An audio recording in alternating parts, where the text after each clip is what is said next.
ఈరోజు పెన్షన్ల నిమిత్తం వితంతువులు, వృద్ధాప్యం, అలాగే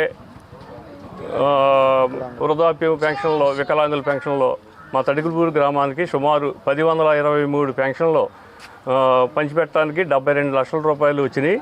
అవి ఆ కార్యక్రమంలో మేము పంచుతా ఉండగా ఈ సూర్యదేవర పద్మావతి గారి ఇంటికి వచ్చి 7,000 రూపాయల పెన్షన్, వితంతు పెన్షన్ ఆవిడకి ఇవ్వడం జరిగింది.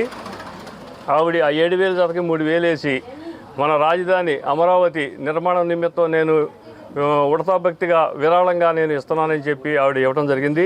మరి ఆవిడ పెద్ద మనసుతోటి ఈ కార్యక్రమం నిమిత్తం 10,000 విరాళంగా ఇవ్వడం మా చేతికి జరిగింది. మేము రాజధానికి ఈ అమౌంట్ మేము పంపుతాం జరుగుద్ది. అలాగే రాష్ట్ర ప్రజలందరూ కూడా తమ వంతు ఆవిడని ఆదర్శంగా తీసుకుని మీరు కూడా ఎంతో కొంత విరాళంగా ఇస్తే మన రాజధాని త్వరగా పూర్తి అవుద్దని మీ ద్వారా మేము అందరికీ తెలియజేయడం జరుగుతుంది. నా పేరు మేరు ప్రేమశివకుమార్, కామరకోట మండల ఉపాధ్యక్షుడిగా, జనసేన మండల ఉపాధ్యక్షుడిగా పనిచేస్తున్నాను. జగన్నాసురుడు పెట్టిన భస్మాసుర హస్తాన్ని రాష్ట్రం అప్పుల్లో మునిగిపోయింది. ఈ సందర్భంలో పెన్షన్లు పంచేటప్పుడు ఒక ఆవిడ ముందుకొచ్చి 7,000 రూపాయలు ఇస్తే 3,000 రూపాయలు వేసి రాష్ట్ర అభివృద్ధి కోసం వాడండి అని చెప్పడం చాలా గర్వించదగ్గ విషయం. ఇలా అందరూ ముందుకు రావాలి.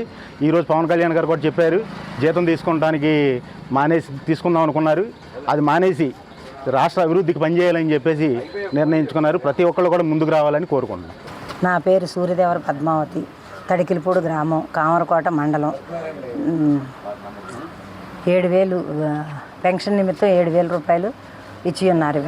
దానికి నిమిత్తంగా 3,000 రూపాయలు వేసి 10,000 రూపాయలు రాజధాని నిర్మాణానికి నా వంతు సాయంగా నేను ప్రభుత్వానికి అందజేసి ఉన్నాను.